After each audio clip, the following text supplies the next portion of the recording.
The wind came hard across the Wyoming plains that October morning in 1887, carrying with it the sharp promise of an early winter. It swept through the tall grass like invisible fingers bending the brittle stalks and rattling the loose boards of a small cabin that sat alone on 40 acres of stubborn land. Inside that cabin, Thomas McKenna woke at 4:30, same as he had every morning for the past 3 years, ever since Martha died. The darkness pressed against him like a physical weight. He lay still for a moment, listening to the wind howl outside, and felt the familiar emptiness beside him where his wife should have been. The bed was cold. It was always cold now. 3 years and he still reached for her, sometimes in the night, still woke, expecting to hear her soft breathing. Instead, there was only silence and the endless wind. Tom sat up slowly, his 56-year-old body protesting with the particular ache that came from decades of hard labor. His shoulders were broad, but his frame had grown thin over the years. His hands, calloused and scarred from a lifetime of work, trembled slightly in the cold. He touched them together, willing them steady. A man had to be steady. That was what he had learned in the war 25 years ago at Shiloh, when boys younger than his Annie had died screaming in the mud. Steady hands saved lives. Unsteady hands cost them. He dressed in the dark, pulling on worn pants and a patched shirt that had belonged to him since before the war. The fabric was thin now, threadbare at the elbows. He could see his breath in the cabin's single room. The fire had died overnight. He would need to rebuild it before Annie woke. But first he walked to the small bed in the corner where his daughter slept wrapped in her mother's old quilt. Annie was 8 years old with her mother's brown hair and clear blue eyes. She looked peaceful in sleep, one small hand curled beneath her chin. Tom knelt beside her bed and watched her breathe for a long moment, feeling his chest tighten with a love so fierce it hurt. This child was all he had left. This child was everything.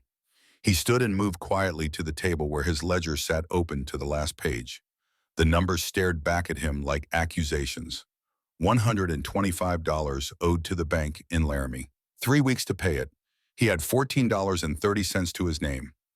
Outside, the first gray light of dawn began to seep across the horizon. Tom pulled on his coat, heavy wool that Martha had mended the winter before she died, and stepped out onto the porch. The cold hit him like a fist. He welcomed it. Cold meant you were alive. Cold meant you could still feel. The land stretched before him, 40 acres that he and Martha had bought with dreams bigger than their pockets. They were going to raise cattle, a big herd. They were going to send Annie to school, maybe even college back east. They were going to build something that lasted, but dreams were expensive, and the frontier was brutal. The drought had come 3 years ago, the same summer Martha fell sick. The doctor in town wanted $200 to treat her. Tom had 50. He remembered kneeling at her bedside, watching her waste away, knowing he could not save her, knowing that poverty was killing her as surely as the consumption in her lungs. She died in this room in his arms, whispering his name. Now he stood alone on this porch, looking at land. He could barely work, with a body growing older every day, and he felt the weight of every failure pressing down on his shoulders. But he would not break.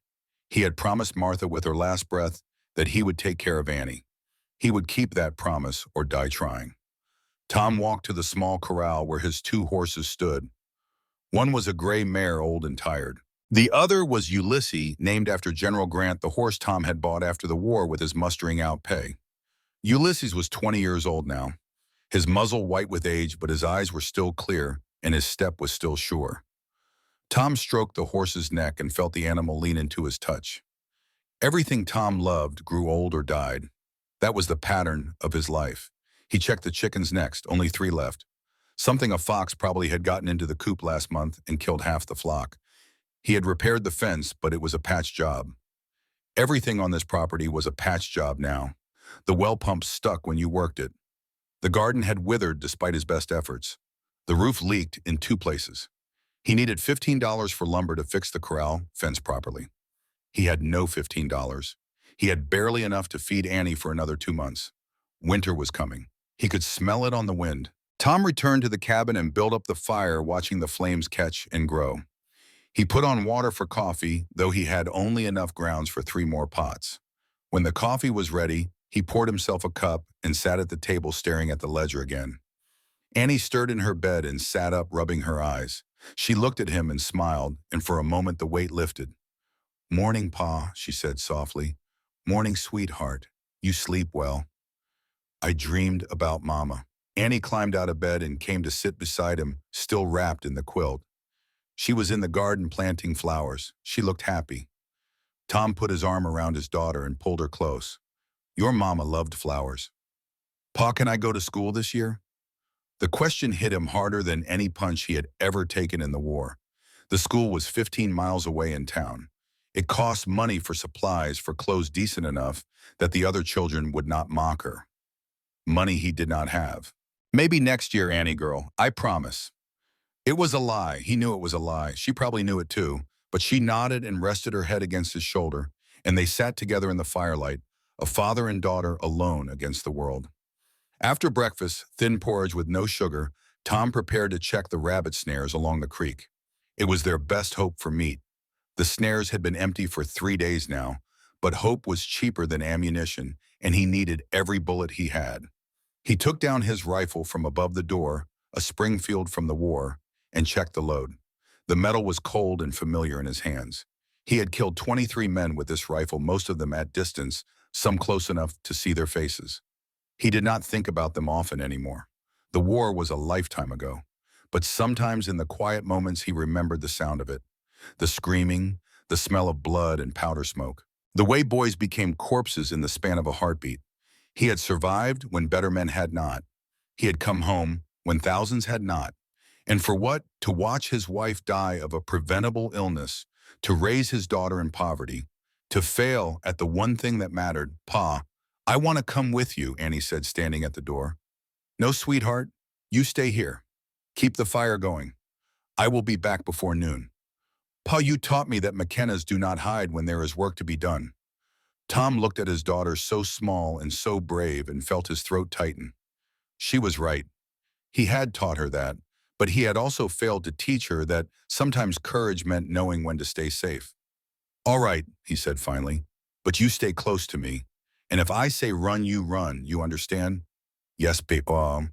They walked together through the cold morning, father and daughter, following the narrow path through the tall grass toward the creek. The sky was gray and heavy with the threat of rain. Birds circled overhead, black shapes against the clouds. Tom carried the rifle in the crook of his arm, and Annie walked beside him, her hand occasionally reaching out to touch his coat, as if to make sure he was still there. The creek ran clear and cold through a shallow ravine about half a mile from the cabin. Tom had set 3 snares along the bank, simple wire loops that would catch a rabbit by the neck if the animal was careless enough. He checked the first 2, both empty. The third was gone, entirely torn away. Something larger than a rabbit had been here. Tom knelt and examined the tracks in the mud. Wolf, probably, or coyote. Either way, it meant his snares were compromised. He would need to move them, set them somewhere else. More work. More time. Time he did not have. He was about to stand when he heard it. A sound that did not belong to the wind, or the water, or the birds. A sound that made every instinct from his war years come alive in an instant. A horse. Tired, stumbling. Close. Tom grabbed Annie and pulled her behind a large boulder, pressing his finger to his lips. She understood immediately and went still. He raised the rifle and waited. The horse appeared over the rise, a magnificent black thoroughbred stallion, its coat dark with sweat. The saddle was fine leather, the kind wealthy ranchers used. And slumped over the horse's neck, barely conscious, was a rider. Tom's first thought was outlaw. His second was ambush. His third was that whoever this person was, they were dying. He waited, scanning the ridge for others. No one. Just the horse and its rider alone. Down toward the creek, drawn by the scent of water. When it reached the bank, it stopped and lowered its head to drink. The rider groaned and began to slide sideways, falling hard to the ground. Tom kept Annie behind the boulder and moved forward cautiously, rifle raised. As he approached, he saw that the rider was not a man at all, but a woman. An older woman, perhaps 60, with gray hair, tied back in a severe bun. Her clothes were expensive, a riding jacket and split skirt, both now stained dark with blood. She had been shot, a wound high on her left shoulder. The blood was fresh, still seeping. Tom knelt beside her and checked for a pulse. Weak but present. Her skin was cold and clammy. Fever had already set in. This woman had been shot days ago by the look of the infection. The woman's eyes fluttered open. They were gray sharp even through the pain. She looked at Tom with a clarity that surprised him. "Water," she whispered. "Please." Tom hesitated. Every instinct told him this was trouble. Rich women did not ride alone through Wyoming backcountry. Rich women did not get shot and survive 3 days without help. This could be a trap. This could be the end of everything. But then he thought of Martha, how she had always said that honor meant nothing if you did not help those who needed it. He thought of the chaplain in the war who had told him that true courage was doing right when no one was watching. He pulled his canteen from his belt and held it to the woman's lips. She drank greedily, water spilling down her chin. "Thank you," she breathed. "Thank you. Please do not let them find me."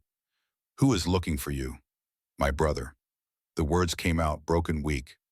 "My own brother wants me dead." Tom's blood ran cold. He looked at the saddle, at the fine craftsmanship. He saw letters burned into the leather. SCT Thornton Ranch. He knew that name. Everyone in Wyoming knew that name. "Are you Sarah Thornton, Sawahal?" he asked quietly. The woman's eyes closed. "Yes, Sarah Catherine Thornton, the cattle queen of Wyoming, the woman who owned 7 of the largest ranches in the territory, the woman whose empire stretched across 50,000 acres, one of the wealthiest, most powerful people Tom had ever heard of, and she was dying on the bank of his creek." Tom looked back at Annie, who was peering around the boulder with wide eyes. He looked at the woman on the ground, bleeding and helpless. He looked at the horizon, scanning for riders who might be following her. This was a choice. Help her and bring whatever storm she carried with her down on his own head. Leave her and she would die within hours. He thought of Annie, of keeping her safe, of the $14 to his name and the debts pressing in from all sides. He thought of Martha's voice, gentle and firm. "Do what is right, Tom. Always do what is right." "Annie," he called, "come here." His daughter emerged from behind the boulder and approached cautiously. When she saw the wounded woman, her eyes went wide. "Pa, who is she?" "I do not know yet, but we are going to help her." It took nearly an hour to get Sarah Thornton onto Ulysses and back to the cabin. The woman drifted in and out of consciousness, murmuring things Tom could not understand. Annie walked beside them, holding his hand tightly, saying nothing. The gray sky had grown darker, and the first drops of cold rain began to fall as they reached the cabin door. Tom carried Sarah inside and laid her on his own bed, the only bed besides Annie's small cot. He lit every lamp they had and began cutting away the blood-stained jacket. The wound was ugly, a bullet hole through the meat of her shoulder. It had missed the bone, but infection had taken root. Red lines spread from the wound like spider webs. If he did not clean this properly, she would die of blood poisoning. "Annie, I need hot water and clean cloth." "Everything we have." His daughter moved quickly, filling the pot and setting it over the fire. Tom washed his hands and began to work, drawing on skills he had learned in the war when he had assisted the surgeons after battles. He had sewn up dozens of wounded men, though most of them had died anyway. He cleaned the wound with the last of his whiskey, and Sarah Thornton screamed. It was a sound of pure agony, and Annie flinched, but Tom did not stop. He had to get the infection out. He had to save this woman, though he did not know why, only that he had to. When the wound was as clean as he could make it, he threaded a needle with Martha's sewing thread and began to stitch. His hands were steady. They had always been steady when lives depended on it. Sarah Thornton watched him through half-closed eyes. "You were a soldier," she whispered, "a long time ago. I can tell. You have the hands." Tom finished the stitching and wrapped the wound in clean bandages using strips torn from an old sheet. Then he covered her with a blanket and stepped back.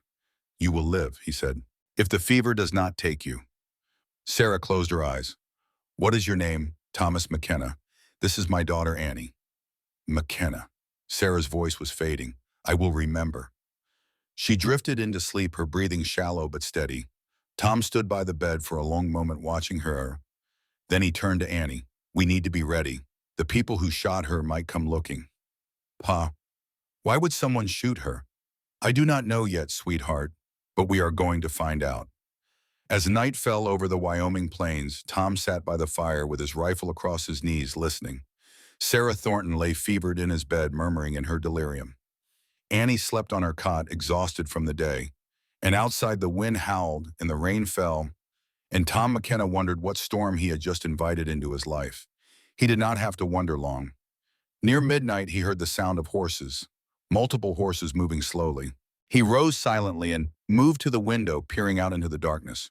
5 riders, dark shapes against the rain. They stopped about 50 yards from the cabin, forming a line. Tom's heart hammered in his chest. He checked his rifle. 14 rounds against 5 men. Not good odds, but he had faced worse at Vicksburg. He stepped out onto the porch, rifle ready, and waited. One of the riders moved forward. He was a big man with a scarred face, wearing a long coat that hid whatever weapons he carried. When he spoke, his voice was rough like gravel underfoot. "We are looking for a woman, old gray hair, shot, riding a black stallion. You seen her?" Tom kept his voice level. "This is private property. You are trespassing." "But we are working for William Thornton. Woman stole from him. We are bringing her back." William Thornton, Sarah's brother, the man she said wanted her dead. "I have not seen anyone," Tom said flatly. "Now get off my land." The scarred man leaned forward in his saddle. "You are McKenna Wright. Heard you are broke. Heard the bank is about to take this place. Mr. Thornton pays $500 for information about the woman." $500. More money than Tom had seen in 5 years. Enough to save the farm, to send Annie to school, to finally breathe again. "I said I have not seen anyone. Now leave." The rider's hand moved toward his gun. Tom raised the rifle and cocked it, the sound loud in the night. "I killed 23 men in the war," Tom said, his voice cold and hard. "You will be 24 through 28 if you draw. I promise you that." The scarred man stared at him for a long moment. Then slowly he smiled. It was not a pleasant smile. "We will be watching McKenna. If you are lying, we will know. And when we come back, we will not be so polite." The riders turned and disappeared into the rain. Tom stood on the porch for another hour, rifle ready, watching the darkness. When he finally went back inside, he was shaking. Not from fear, from the adrenaline wearing off. He had been willing to kill those men. He had been ready. The soldier in him, the one he thought he had buried 25 years ago, was still there. Still ready. Annie was awake, sitting up in her cot, her eyes wide in the lamplight. "Oh, are they coming back?" "Yes, and next time they will bring more men." "What do we do?" Tom looked at his daughter, then at Sarah Thornton sleeping fitfully in the bed. He thought of $14 in the bank notice and Martha's voice in his memory. "Do what is right. We fight," he said simply, "and we win." The next morning, Sarah Thornton woke with clearer eyes. The fever had broken sometime in the night, and though she was weak, she was lucid. Tom gave her water and a little of their precious food, thin soup made from the last of the vegetables. She looked around the cabin, taking in the bare walls and the patched furniture and the poverty that hung over everything like smoke. Then she looked at Tom. "Why did you help me?" "Because you needed help." "Men have died for less noble reasons than needing help." Tom shrugged. "My wife used to say that mercy is what makes us human. I suppose I believed her." Sarah was quiet for a moment. "Your wife, where is she?" "Dead, 3 years now. Consumption. Could not afford the medicine." "I am sorry." "So am I." They sat in silence. Outside, Annie was feeding the chickens, her small voice singing a song Martha used to sing. Sarah listened to it, and something softened in her face. "How old is your daughter?" 8. "And you raise her alone?" "I do my best. It is not much." Sarah Thornton looked at him with those sharp gray eyes, and Tom had the uncomfortable feeling that she could see straight through him, could see every failure and every fear he carried. "Tell me about the men who came last night," she said. Tom told her. The 5 riders, the threats, the offer of money. Sarah's face grew hard. "My brother sent them. William. He has been planning this for 2 years." "Planning what?" "To kill me." Tom set down his coffee cup. "Why?" Sarah took a breath and began to speak, her voice growing stronger as she told the story. She told him about her father, who had built the first Thornton ranch from nothing. About meeting John Thornton, a fellow rancher, and how they had fallen in love and married and built an empire together.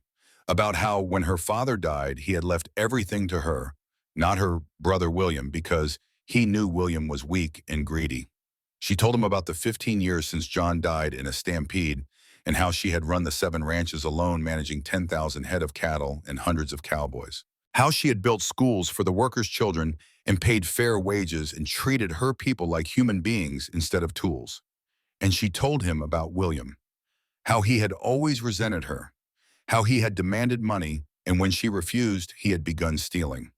2 weeks ago, she had discovered he had embezzled over $200,000 from the company accounts.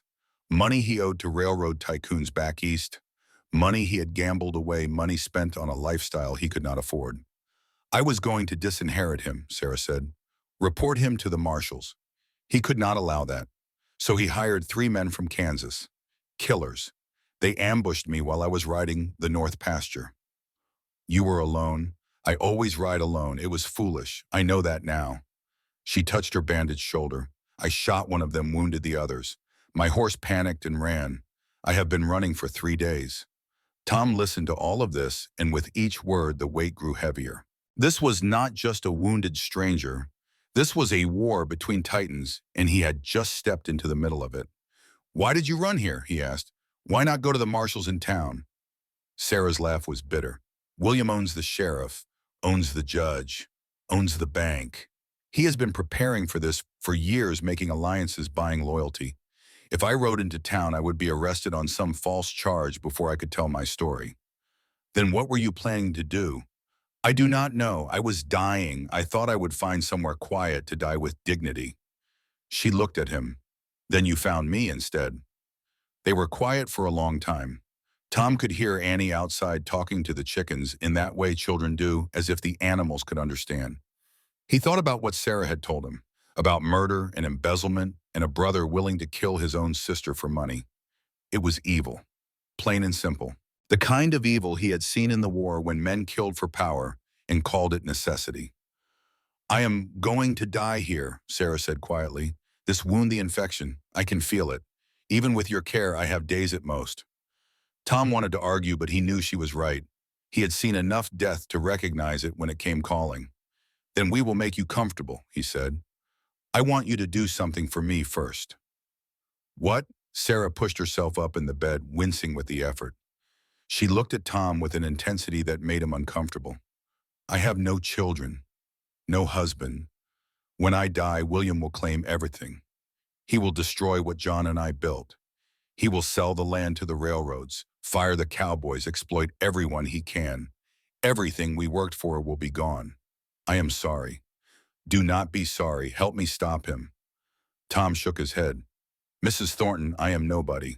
A broken-down rancher who cannot even feed his own child. What do you think I can do against a man like your brother? More than you think. Sarah reached out and gripped his hand with surprising strength. Thomas McKenna, I am dying. In a day, maybe 2, I need to write a will. A real will, legal and binding. And I need you to witness it. Why tell me this? Because I am leaving everything to you. The words hung in the air between them. Tom stared at her, certain he had misheard. Outside, a crow called harsh and mocking. What? The ranches, the cattle, the land. All of it, I am leaving it to you. Tom stood abruptly, his chair scraping against the floor. You have lost your mind. The fever has made you delirious. I am perfectly sane. Sit down and listen. No, this isn't mine. You do not know me. You do not know anything about me. I know you saved my life when you had nothing to gain from it. I know you risked your daughter's safety to show mercy to a stranger. I know you stood on your porch with a rifle and faced down 5 armed men because it was the right thing to do. Sarah's voice grew stronger. That is more than I need to know. Tom paced the small cabin, his mind racing. This could not be happening. Things like this did not happen to men like him. Rich women did not leave empires to poor strangers. Mrs. Thornton, I appreciate what you are trying to do, but I cannot accept this. I cannot put Annie in more danger. William will kill us both. He will kill you anyway. You help me. You are already dead in his eyes. But if you have my empire, you will have resources to fight back. Cowboys who are loyal to me. Money, land, power. She coughed and blood flecked her lips. Think of Annie, not as she is now. Poor, no education, no future, but as she could be. Educated, secure, inheriting something real. Tom stopped pacing. He thought of Annie feeding chickens because they could not afford real food. Annie who asked about school with hope in her eyes. Annie who would grow up in poverty and probably marry young to escape it, just like so many frontier girls. If I do this, he said slowly, if I fight William, I could lose everything. Annie could end up an orphan. If you do not do this, you lose the farm in 3 weeks anyway. The bank takes it. Annie ends up in a workhouse or worse. Sarah's gray eyes burned with intensity. I am offering you a chance, Thomas. Not a guarantee, but a chance for your daughter, for yourself, for the legacy John and I built. Tom thought of Martha, of her last words. Take care of Annie. Promise me. He had promised, and he had failed every day since watching their daughter grow thin and hopeless. Maybe this was his chance to keep that promise. Let me think on it tonight, he said finally. Sarah nodded, exhausted from the conversation. Fair, but I do not have many nights left. That night, Tom stood outside under the stars watching the wind move through the grass. The temperature had dropped, and his breath made clouds in the cold air. Winter was coming. Winter was always coming. He heard a sound and turned. Annie stood in the doorway, wrapped in her mother's quilt. Pa, are you all right? Come here, sweetheart. She came to him, and he lifted her up, holding her close. She was getting too big for this, but she wrapped her arms around his neck anyway and laid her head on his shoulder. Mrs. Thornton is nice, Annie said. She told me about her husband. He sounded like a good man. He was, I think. Pa, are bad men coming for us? Tom did not lie to his daughter. He never had. Yes. What are we going to do? I am going to protect you, no matter what. Annie was quiet for a moment. Then she said in a small voice, Pa, I am not afraid. Not if you are with me. Tom felt his throat tighten. This child, this brave, beautiful child, trusted him completely. And what had he given her? Poverty, hunger, fear. Maybe it was time to give her hope instead. I love you, Annie girl. I love you too, Pa. He carried her inside and tucked her into bed. Then he sat by the fire thinking. Sarah Thornton's offer played through his mind again and again. An empire, a fortune, a future for Annie. And all it would want was everything he had, including possibly his life. But what did he have now? $14 and 3 weeks until eviction.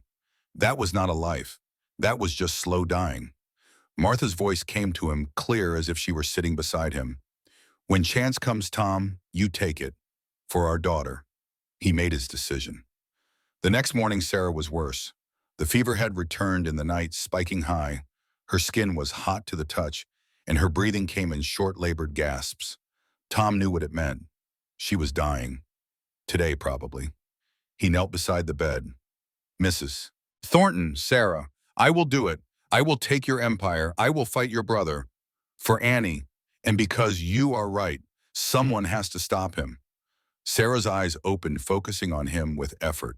She smiled just a little. Thank God. I thought I would die wondering. Tell me what I need to do. With Tom's help, Sarah sat up against the pillows. Annie brought paper and pen, the same supplies she used for her small schoolwork. Sarah began to dictate, and Tom wrote in his careful hand. I, Sarah Catherine Thornton, being of sound mind and body, do hereby leave the entirety of my estate to Thomas James McKenna. All property, all assets, all rights and privileges associated with the Thornton Cattle Company. Tom wrote every word, his hands steady despite the enormity of what he was writing. The reasoning is simple. Sarah continued, her voice growing weaker. Thomas McKenna showed mercy when he had nothing to gain. He risked everything for a stranger. This is what my husband John would have wanted. A man who values people over profit. A man who will protect the legacy we built. When the will was complete, Sarah signed it with a shaking hand. Then Annie signed as witness, her letters careful and precise. Tom signed last. There is a safe, Sarah said, each word an effort now, at the main ranch house, behind the painting of Cathedral Rock. The combination is July 4th, 1862. That was John's and my wedding day. I will remember. Inside you will find $100,000 in gold, land deeds, evidence of William's embezzlement, everything you need to fight him in court. She gripped Tom's hand. Promise me 3 things. Anything. Keep Jake Rivers as your foreman. He is loyal.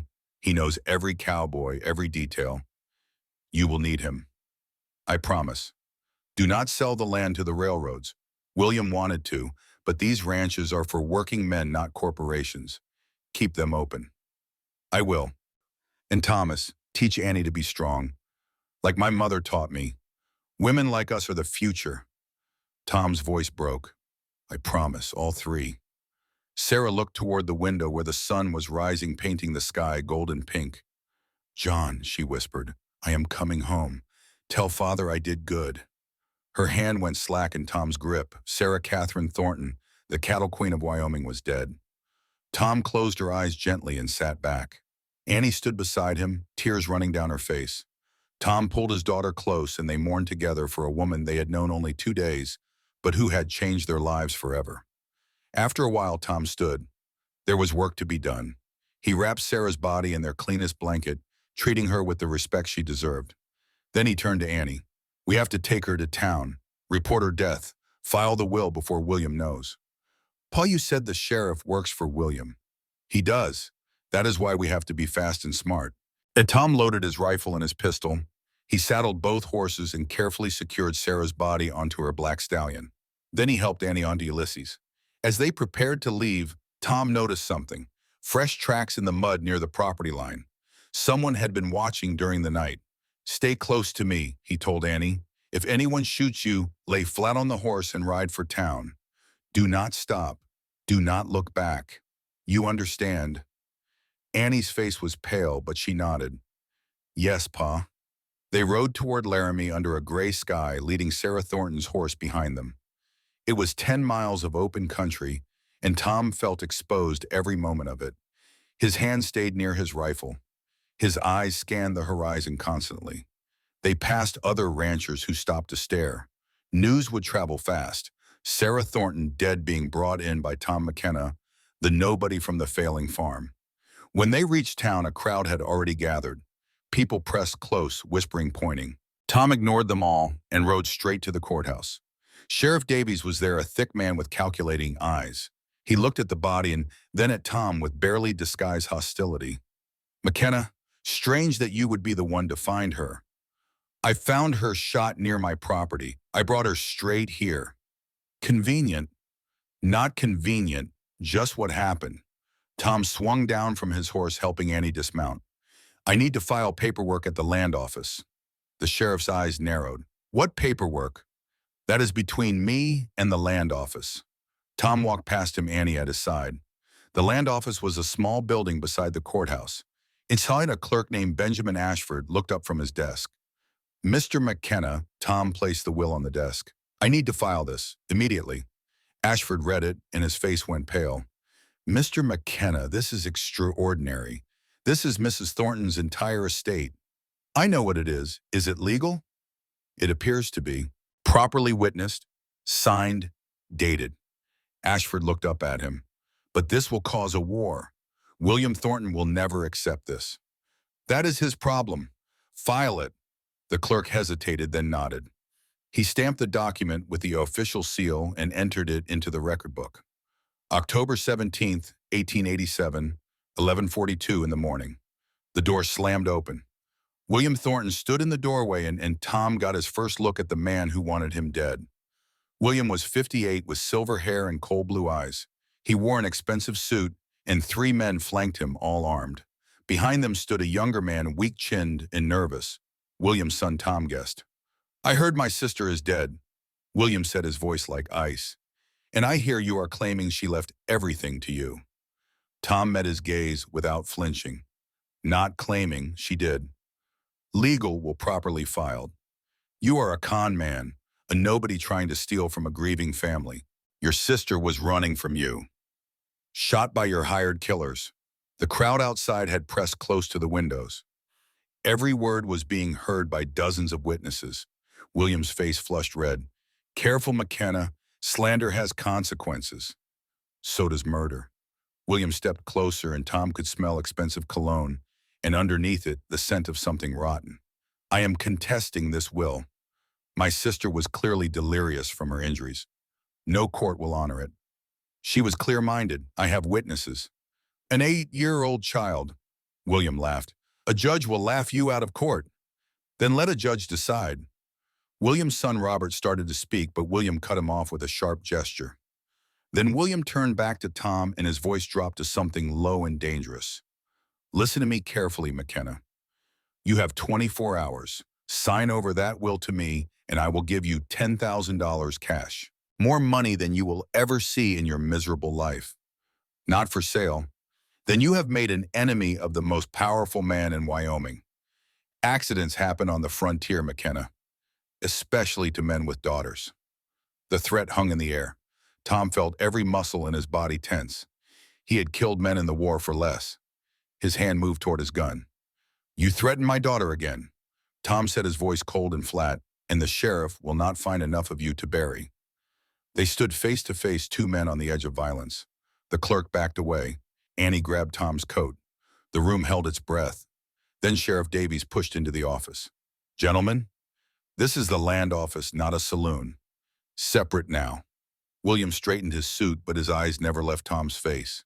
You are dead, McKenna. You just do not know it yet. He turned and walked out, his men following. Robert hesitated, looking at Tom with something that might have been regret, then hurried after his father. Tom stood there, his heart pounding, his hands shaking. He had just declared war on the richest, most powerful man in Wyoming. He had put a target on his back and on Annie's. But he had also done the right thing. Annie tugged his hand. What do we do now? Tom looked down at his daughter, then out the window where William Thornton was climbing into an expensive carriage. Then he saw something that gave him a flicker of hope. A stocky, weathered man stood across the street watching. He was about 48, with sun-darkened skin and the look of someone who had spent his life working outdoors. When Tom made eye contact, the man tipped his hat slightly. Tom walked outside, Annie beside him. The man approached and spoke quietly. Mr. McKenna, my name is Jake Rivers. I was Sarah Thornton's foreman for 20 years. Tom tensed. Why should I trust you? Because Mrs. Sarah told me 6 months ago, if anything happened to her, if anyone ever said the word Starlight on the Mesa, I was to follow that person. No questions. Just follow. Jake looked at Tom steadily. You are going to need help, Mr. McKenna. William has 40 men. You have a daughter and a dream. Tom studied Jake's face, looking for deception. He found only grief and determination. Can you fight? I've been fighting all my life, and Mrs. Sarah was the best boss I ever had. I owe her this. Tom made his decision. Then we fight together. Jake nodded. I will gather the loyal men. Meet me at the old line shack in Black Canyon tomorrow at dawn. I will bring what we need. How do I know you will not bring William's men instead? Jake's expression hardened. Because I love Sarah Thornton like a sister, and I would die before I let her legacy fall to that bastard William. He held out his hand. You have my word, and a cowboy's word is his bond. Tom shook his hand. The grip was firm and calloused. Dawn, Tom said. Dawn. Jake walked away, disappearing into the crowd. Tom stood there with Annie feeling the weight of everything that had just happened pressing down on him. Sarah Thornton was dead. He was now on paper at least the owner of the largest cattle empire in Wyoming. William Thornton wanted him dead, and war was coming, but he was not alone anymore. Tom lifted Annie onto Ulysses and swung up behind her.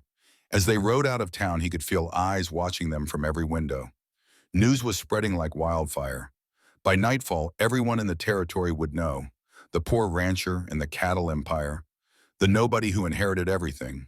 They rode in silence until they were well outside town. Then Annie spoke softly. Pa, are we going to be all right? Tom thought about lying, about reassuring her that everything would be fine. But he had promised himself he would never lie to his daughter. I do not know, Annie girl, but we are going to fight, and maybe that is enough. Annie leaned back against him, trusting him completely. And Tom McKenna, 56 years old, poor and desperate and scared, made a silent promise. To Sarah Thornton's memory, to Martha's spirit, to Annie's future. He would win this war, or he would die trying. Behind them, the town of Laramie faded into the distance.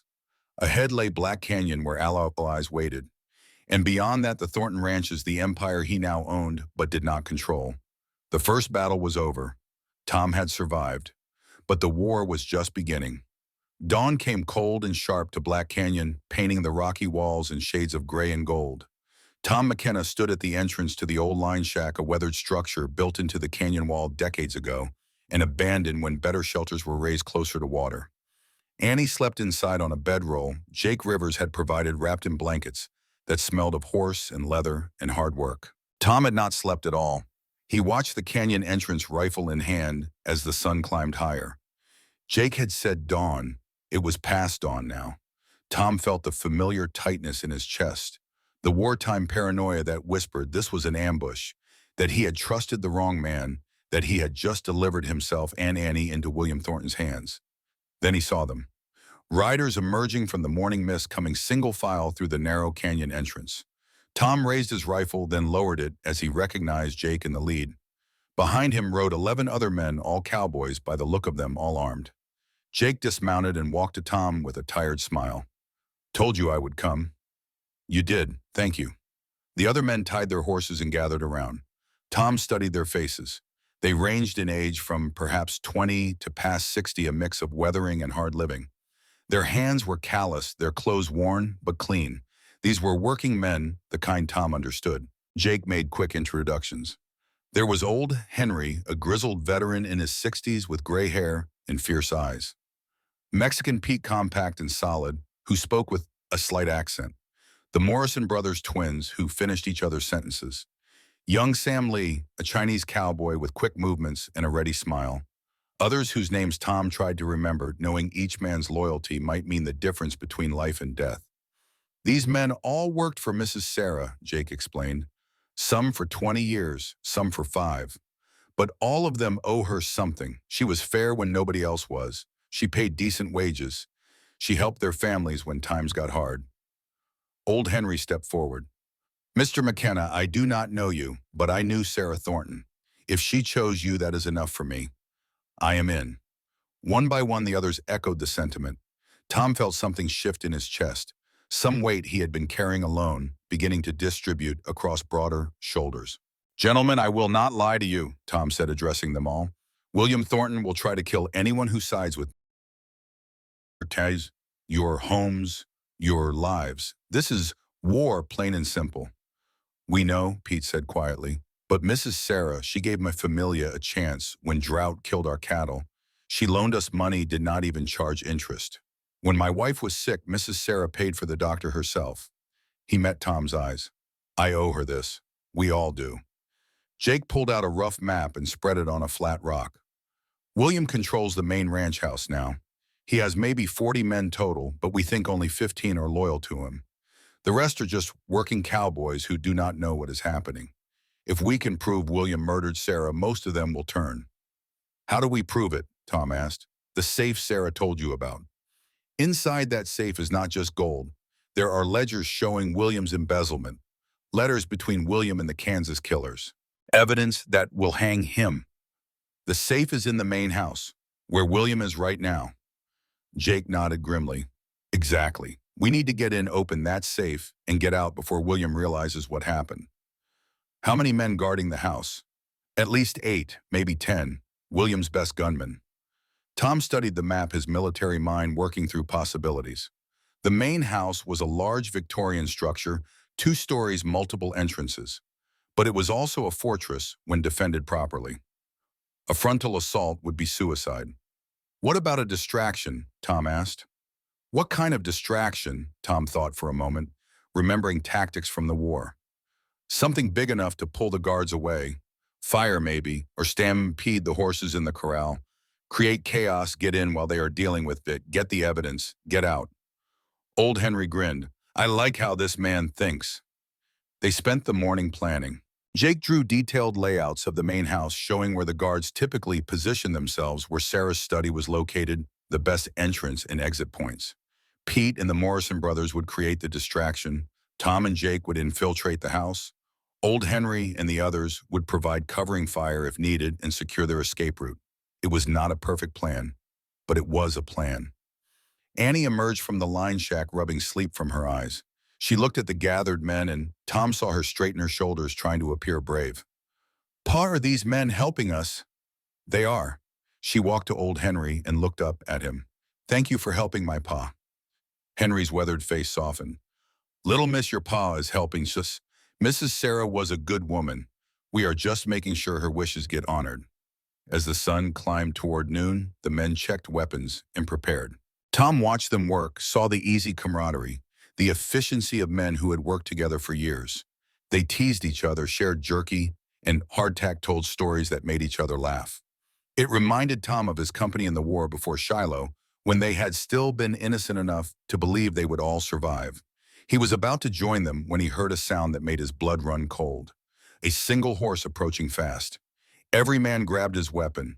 Tom pushed Annie behind a rock formation and aimed his rifle at the canyon entrance. The rider came into view, and Tom's finger tightened on the trigger. Then he saw the rider's face and hesitated. It was Robert Thornton Williams' son, riding alone, his horse lathered with sweat.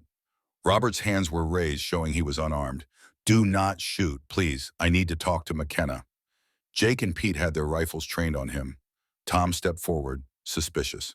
"Why would I trust William Thornton's son?"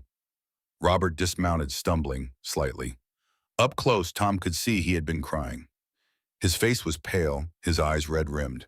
"Because I cannot live with what my father has done anymore. Because Aunt Sarah was good to me and he had her murdered. Because I am a coward, but I do not want to be a coward forever." "Talk fast." Robert's words came in a rush. "Father knows about this canyon. He has scouts watching.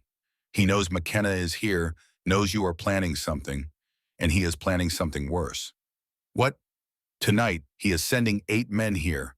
They are going to burn this line shack to the ground." Robert looked at Annie, who had emerged from behind the rock. "With the girl inside. Use her to break. You make you sign over the will." Tom felt the world tilt. He grabbed Robert by the shirt and slammed him against the canyon wall. "You are lying." "I am not. I swear I heard him planning it with his foreman. He said if you will not sign over the will, he will take everything you love and burn it." Jake put a hand on Tom's shoulder. "Tom, look at him. He is telling the truth." Tom stared into Robert's terrified eyes and saw genuine fear there, genuine guilt. He released the younger man, who slumped against the wall. "Why warn us?" Tom asked. "Because Aunt Sarah used to tell me stories when I was young, about heroes and villains, about doing right even when it costs you." Robert's voice broke. "I have been a villain long enough." Tom made a decision. "Jake, get everyone ready to move. Now, we cannot stay here." "Where do we go?" "Mexican Pete, do you have a place?" Pete nodded. "My ranch, 20 miles south. Fortified. My brothers are there. We can protect the girl." "Good. Annie goes there with old Henry and 2 others. The rest of us go to Thornton Ranch tonight. If William is sending his men here, the main house will be lightly guarded. We take our chance now." Jake grinned. "That is exactly what Mrs. Sarah would do. Turn the enemy's plan against him." They moved quickly. Annie protested, leaving her father, but Tom knelt and took her hands in his. "Listen to me, sweetheart. Those men are coming to hurt you, to hurt me. I cannot fight them and protect you at the same time.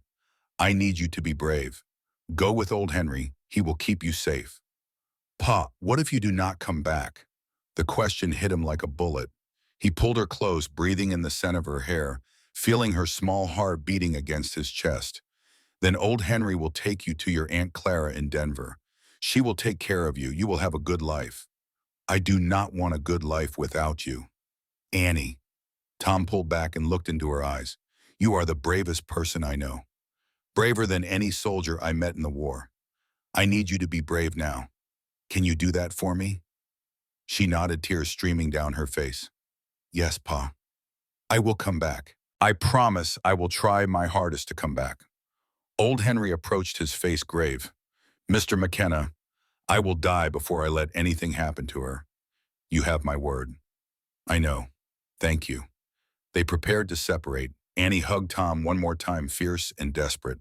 Then old Henry lifted her onto his horse, and she sat in front of him, still crying but trying to be brave.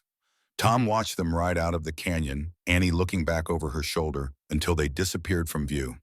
His chest felt hollow, as if someone had carved out his heart and taken it with them. "She will be safe," Jake said quietly. "She better be. Because if William hurts her, I will kill every man who rides for him." The remaining men mounted up. Robert stood uncertainly, still expecting to be shot or sent away. Tom looked at him for a long moment. You are coming with us. What, why? Because you just chose a side. And because we might need someone who knows the house's layout better than Jake's memory.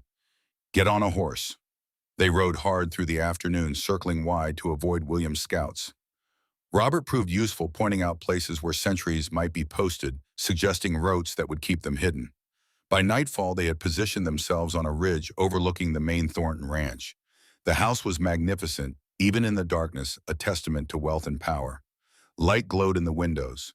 Tom could see guards patrolling the grounds, but not as many as he had expected. William had indeed sent most of his men to the canyon. How many you count? Jake whispered. 4 outside, maybe 6 inside. We can handle that. They waited until midnight, then made their move. Pete and the Morrison brothers created a distraction exactly as planned, controlled fire in the hay barn at the far end of the property. The flames caught quickly, and they heard shouts and running feet as guards rushed to contain it. Tom, Jake, and Robert moved like shadows toward the main house. They entered through the kitchen, where an elderly cook stood at the sink. When she saw them, she gasped, but Robert spoke quickly. Mrs. Henderson, please. We are not here to hurt anyone. We just need to get something from Aunt Sarah's study. The old woman looked at them for a long moment, then nodded and stepped aside. I always knew Mr. William was rotten. Go on, but be quick. They moved up the servant stairs, silent and careful. The house was grand, inside all polished wood and expensive rugs. Tom felt out of place, a poor rancher in borrowed clothes invading a palace. But he pushed the feeling aside and focused. Sarah's study was on the second floor, exactly where Jake remembered. The door was locked, but Jake produced a set of picks and worked the mechanism. It took 3 long minutes, during which Tom's heart hammered, and every creak of the house made him want to run. The lock clicked. They entered. The study was beautiful, filled with books and papers and the lingering scent of lavender. A large painting of Cathedral Rock dominated one wall, the Wyoming landmark captured in oils and gold frame. Tom approached it with something like reverence. Behind this, he asked. Yes. They lifted the painting down carefully. Behind it was a wall safe, black iron with a combination lock. Tom remembered Sarah's words. July 4th, 1862. Their wedding day. He tried the combination. 07041862. For a terrible moment, nothing happened. Then he heard a click, and the safe door swung open. Inside was exactly what Sarah had promised. Gold bars stacked neatly, glinting in the lamplight. Tom estimated at least $100,000 worth, maybe more. But it was the papers that mattered. He pulled them out, his hands shaking slightly. Ledgers showing William's embezzlement, 3 years of theft documented in neat columns. Letters between William and 3 men in Kansas discussing payment for murder. $50 down, $450 on completion. Telegrams from one of the killers dated October 14th. Job done. She is dead. Send rest of payment. And at the bottom of the stack, a leather-bound journal, Sarah's personal diary. Tom opened it to the last entries and read by lamplight. March 1887. William confronted me today about the money. He knows I know. I fear what he might do. September 1887. I must change my will. William cannot inherit. He will destroy everything. And the final entry dated October 15th, the day before Sarah died, in Tom's cabin. If I die unexpectedly, know William is responsible. I leave everything to whoever shows mercy when I have nothing.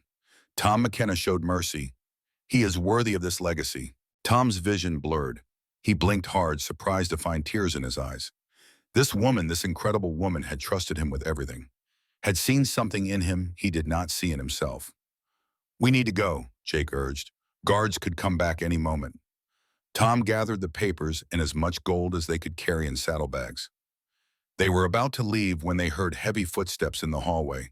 The door burst open. William Thornton stood there with 4 armed men, and his face was a mask of fury. Robert, William said, his voice cold, my own son, a traitor. Father, please, this has to stop. William pulled a pistol and shot his own son in the leg without hesitation. Robert screamed and fell, clutching his thigh as blood poured between his fingers. Tom's military instincts took over. He flipped Sarah's heavy desk onto its side, creating cover, and pulled Robert behind it. Jake dove in the opposite direction. Bullets tore through the study, splintering wood and shattering glass. Tom returned fire, aiming carefully. He shot one of William's men in the shoulder, dropping him. Jake got another with a clean shot to the chest. But there were still 3 armed men, plus William and Tom, and Jake had limited ammunition. "McKenna," William shouted over the gunfire. "You have got spirit, and I will give you that, but you cannot win even if you escape, even if you get those papers to town. I own the judges. I own the law." Tom said nothing, focusing on survival. He checked Robert's wound. The bullet had gone through the meat of his thigh, missing the bone and major arteries, but he was losing blood fast. Tom tore strips from his shirt and made a rough tourniquet. "Why?" Robert gasped through the pain. "Why did you shoot me?" "Because you are weak," William said from behind cover. "Just like your mother. Weak and useless." Something in Robert's face changed. Tom saw it happen, saw the boy become a man in that instant. Robert pulled a small pistol from his boot and fired blind around the desk. By luck or providence, the bullet struck one of William's remaining men in the throat. The man went down gurgling. The distraction was enough. Jake charged forward and tackled another gunman, and they went down in a tangle of fists and knees. Tom vaulted over the desk and rushed the last man using his rifle as a club. They crashed into the bookshelf, and books rained down around them. The fight was brutal and close. Tom was 56 and tired, but he was also desperate and trained. He had fought hand-to-hand in the war, had learned to kill efficiently and without mercy when necessary. He slammed the man's head into the wall once, twice, 3 times until the body went limp. Jake had subdued his opponent, choking him unconscious. That left only William. William Thornton stood in the doorway, his pistol aimed at Tom. But his hand was shaking, and Tom could see fear in the older man's eyes. William was used to power, to money, to having other men do his violence for him. "It is over, William," Tom said quietly. "I have the evidence. The ledgers, the letters, your own diary entries. Everything. You think evidence matters? I will bury you in legal fees. I will drag this through courts for years. I will destroy your daughter's future." "Actually, Father," Robert said from behind the desk, his voice weak but steady, "you will not." Robert pushed himself up, using the desk for support. Blood soaked his pants, but his eyes were clear. "I am testifying against you. I heard you plan Aunt Sarah's murder. I will swear it under oath." William's face went pale. "You would not dare." "I just took a bullet for these men. Yes, I would dare." Robert looked at Tom. "Mr. McKenna showed me what honor looks like. You showed me what rot looks like. I choose honor." For a moment, no one moved. Then William's pistol swung toward his own son, murder in his eyes. Tom fired first. His bullet struck William's hand, and the pistol clattered to the floor. William screamed, clutching his shattered fingers. "Sit down," Tom ordered. "Now." They tied William up using curtain cords. Mrs. Henderson appeared with proper medical supplies and tended to Robert's leg, while Jake gathered the remaining evidence. Tom stood at the window, watching the barn fire being contained by the remaining cowboys, and felt a profound exhaustion wash over him. They had done it. They had the evidence. They had William. They had won this battle. Then Jake came to him, his face grim. "Tom, we have a problem." "What?" "One of William's men escaped during the fight, and I just got word from a ranch hand. William sent a message yesterday. If anything went wrong here, his backup team was to go to Mexican Pete's ranch, where Annie is." Tom's blood turned to ice. "When?" "They left at sunset, 6 hours ago." Tom ran for the stairs, Jake behind him. Robert called after them, "Take my horse, the gray. He is fastest." They grabbed horses and rode into the night like demons, pushing the animals as hard as they dared. 20 miles. In the dark. Over rough terrain.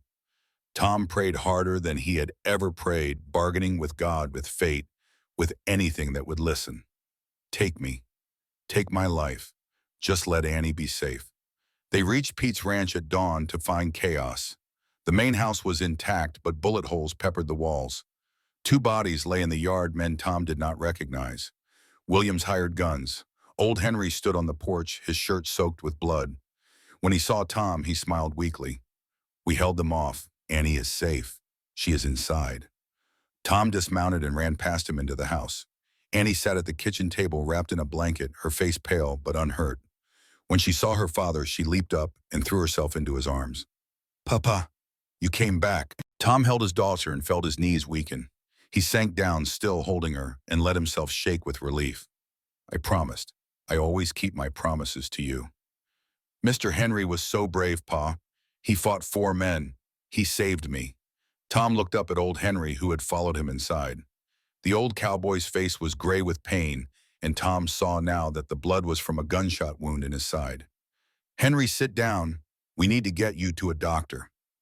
No time for that, Henry said, lowering himself carefully into a chair.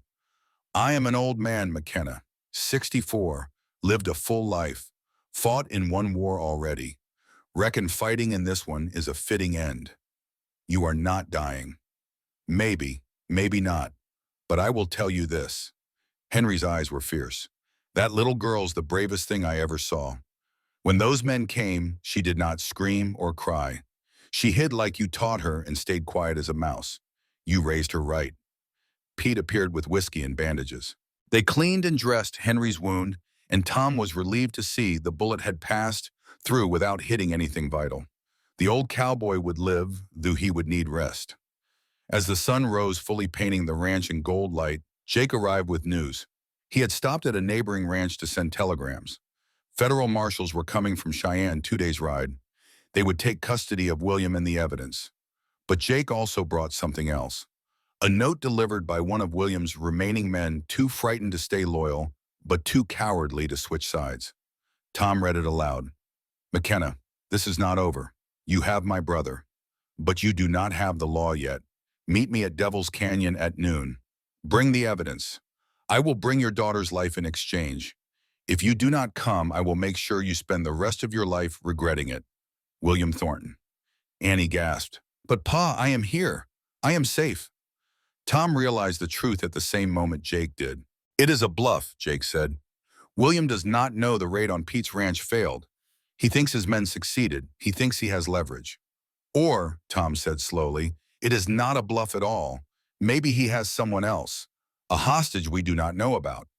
They debated for an hour. The marshals were 2 days away. William could do a lot of damage in 2 days. If they went to Devil's Canyon, it could be an ambush, a trap designed to kill them and destroy the evidence. But if they did not go and William did have another hostage, another innocent life would be lost. Tom thought of Sarah Thornton bleeding on the bank of his creek, trusting a stranger. He thought of every choice that had led him to this moment, and he knew what he had to do. I am going to Devil's Canyon. Tom, it is a trap, Jake protested. Probably, but I have to be sure.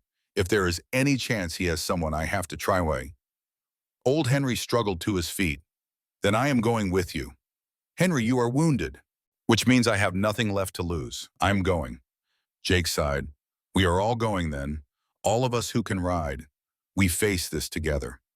Tom looked at the men around him. Cowboys he had known less than 2 days who were willing to die for a cause that was not even theirs. He felt humbled and grateful and terrified.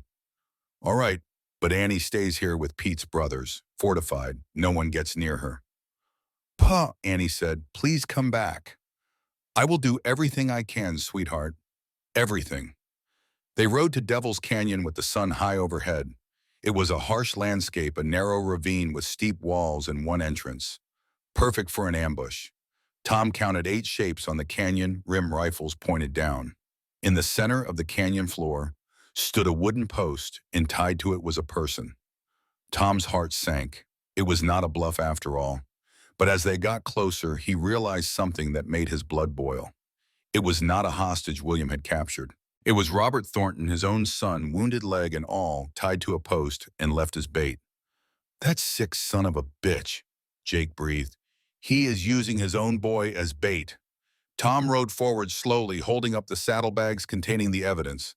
The 8 riflemen tracked his movement. A voice echoed down from the rim.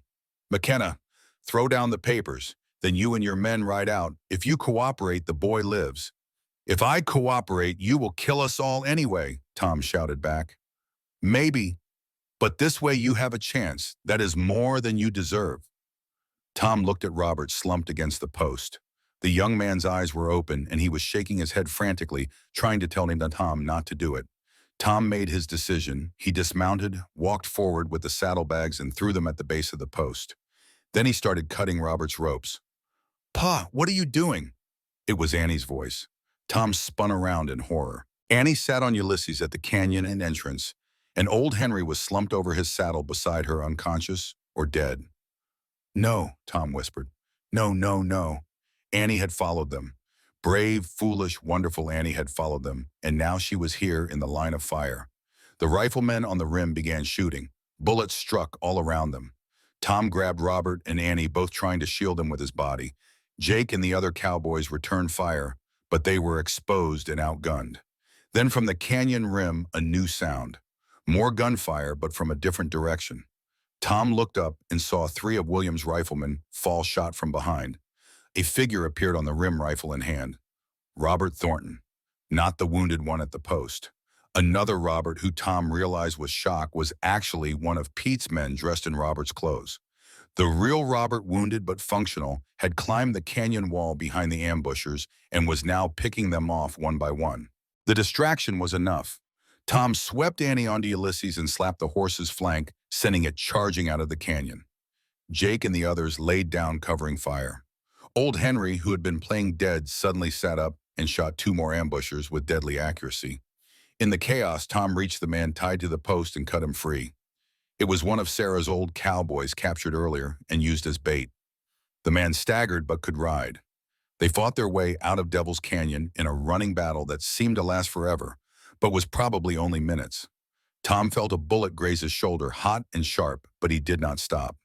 He grabbed old Henry, who was slipping from his saddle, and held the old man on his horse with one arm while firing his pistol with the other. When they finally cleared the canyon and reached open ground, Tom counted heads. Everyone was alive. Wounded, bleeding, exhausted, but alive. And Annie was safe riding ahead with Jake. But they had left the evidence behind in the canyon. Tom slumped in his saddle, feeling defeat wash over him. They had fought so hard, risked so much, lost the one thing that could convict William Thornton. Then Robert appeared limping down from the canyon rim with a saddlebag over his shoulder. He was grinning despite the pain. "Looking for these, Mr. McKenna." Tom stared. "How?" "I grabbed them while everyone was distracted. Figured evidence was more important than dignity, or standing for that matter." Robert collapsed, his wounded leg finally giving out.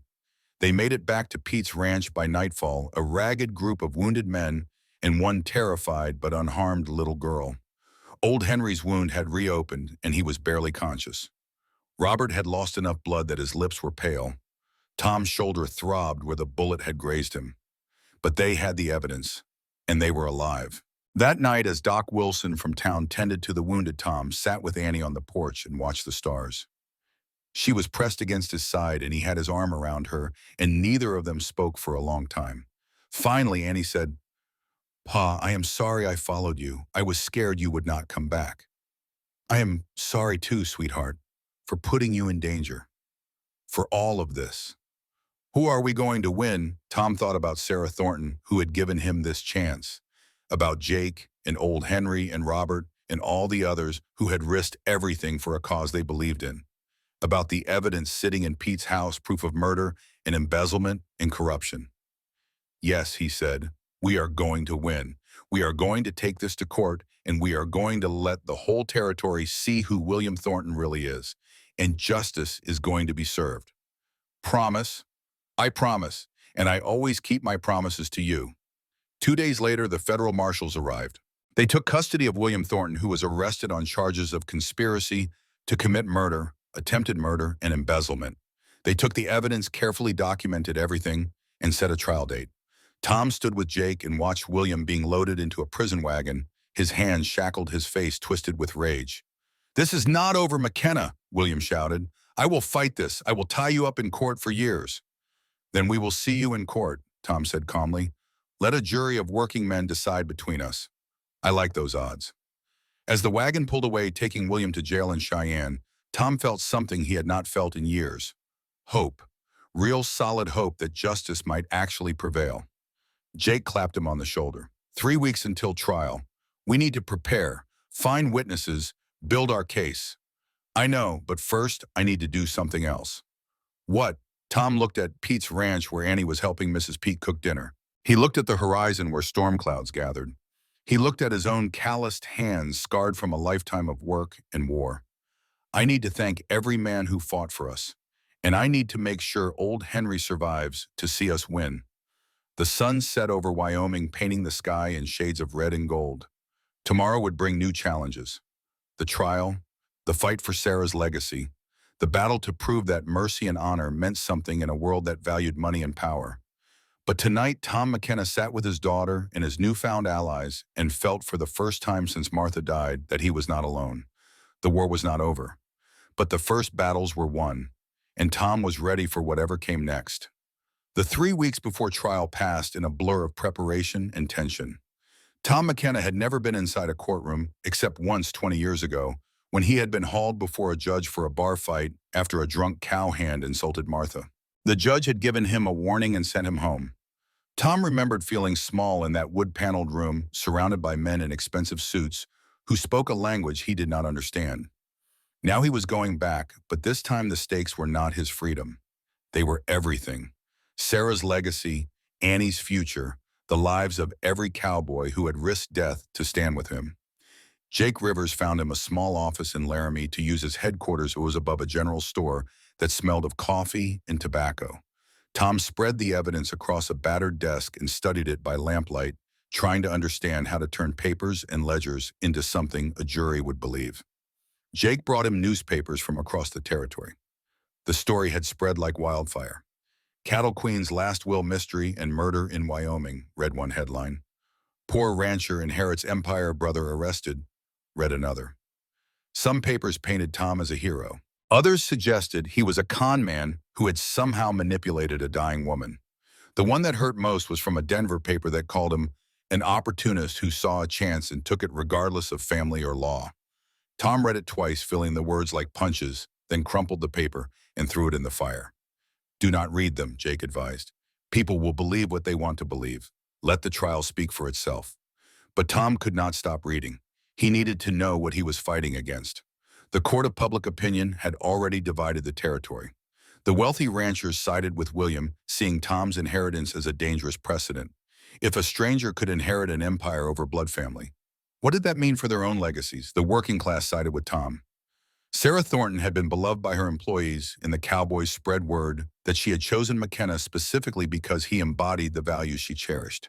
Fairness, mercy, honor over greed. Harrison Wells, the newspaper editor, came to interview Tom personally. He was a thin man with ink-stained fingers and intelligent eyes that missed nothing. Mr. McKenna, why should people believe Mrs. Thornton was of sound mind when she wrote that will? Tom met his gaze steadily. Because she talked for 2 hours before she wrote it. She knew exactly what she was doing. She told me details about her ranches, her finances, her brother's crimes. A delirious woman could not do that. But you are nobody, no offense intended. None taken. I am nobody. That is exactly why she chose me. She did not want someone who would use her legacy for personal gain. She wanted someone who would honor what she and her husband built. Wells wrote quickly in his notebook, and what did they build? A place where working men got fair wages and dignity, where families were supported, where cattle ranching was done right, not just for profit, but for the people who did the work. Tom leaned forward. William Thornton wanted to sell it all to the railroads. Fire the cowboys, exploit the land. Sarah died to stop that. The interview ran on the front page 2 days later. Tom read it and felt Wells had captured the truth of what this fight was really about. Not money, values, but preparation was not just about newspapers. It was about witnesses. Jake worked tirelessly tracking down every person who could testify to Sarah's character and state of mind. He found 12 cowboys willing to take the stand. He found the cook, Mrs. Henderson, who had seen William shoot his own son. He found the land office clerk who had filed the will and could confirm its legality. And he found 2 men Tom had not expected, Josiah Mills and Miguel Santos, traveling traders who had been camped near Tom's property the day Sarah died. They had seen everything through the cabin window. Seen Sarah writing, seen Tom trying to stop her, seen her insist. We were checking on you, Mr. McKenna, Josiah explained. Saw that fancy horse and figured you might need help. Instead, we saw history being made. Will you testify? Tom asked. Absolutely. Mrs. Thornton was a legend. We will not let her brother destroy what she built. The prosecution had its own witnesses, of course. William Thornton had hired the best lawyer in the territory, a man named Horton Crane, who had never lost a case. Crane was building a narrative that theory that Sarah had been delirious from blood loss, that Tom had taken advantage of a dying woman, that the will was invalid because it had been written under duress. 3 days before trial, the bank came calling. The same banker who had threatened foreclosure weeks ago appeared at the office with a smile that did not reach his eyes. "Mr. McKenna, you still owe $125 on your property. Payment is due immediately." Tom stared at him. "I am the legal owner of the Thornton estate. I have assets worth millions. Legally contested assets. Until the court rules, they are frozen. So I ask again, do you have $125? Tom did not. Every penny he had went to feeding Annie and paying for witnesses to travel to Laramie. He looked at Jake, who shook his head helplessly. Then Mexican Pete stepped forward. He had been sitting quietly in the corner, whittling a piece of wood. "How much you need total, boss?" "150 to be safe." Pete nodded and left. He returned 2 hours later with a cloth bag that clinked. Inside were coins and bills, worn and precious. "Every cowboy who fought with us, we pulled our money. This is $160. You pay your debt. The rest is for whatever you need." Tom's throat tightened. These men who had so little themselves had given everything they had. "I cannot take this." "You can and you will," Pete said firmly. "We believe in you, Tom. This is investment in our future too." Tom took the money to the bank and paid his debt in full. The banker counted it with obvious disappointment, then stamped the papers. Tom walked out a free man, his property secure but humbled beyond words. That night, alone in the office, Tom wrote letters. One to Annie to be opened if he lost the trial and went to prison for fraud, and as Crane threatened. One to Jake, thanking him for his loyalty. One to Sarah's grave, though he knew she would never read it. In the letter to Sarah, he wrote simply, "I am trying to be worthy. I hope that is enough." The morning of the trial dawned cold and gray. Tom dressed in his best clothes, which were not much. A borrowed suit coat from Jake pants Martha had mended years ago, his only good shirt. He looked at himself in the cracked mirror above the wash basin and saw a 56-year-old man with sun-weathered skin and worried eyes. He did not look like someone who should own an empire. Annie appeared in the doorway. She wore a dress that Mrs. Henderson had made for her, simple but clean. Her hair was braided, and she looked older than 8, sobered by everything they had been through. "Pa, you look handsome." "I look like a scarecrow in a borrowed coat." "Mama would say you look like a man of honor." Tom knelt and took his daughter's hands. "Annie, what happens today might change everything. If I lose, we go back to the farm and start over. If I win, our lives will never be the same." "Which do you want, Pa?" "I want what Sarah wanted. I want her legacy protected. I want the Cowboys to keep their jobs and dignity. I want you to have a future." He paused. "But I also want you to know, no matter what happens, you are enough. Just you, exactly as you are. You do not need an empire to be worthy." She hugged him tight. "I know, Pa. You taught me that." They walked to the courthouse together, Jake and the Cowboys forming a protective wall around them. The street was packed with people.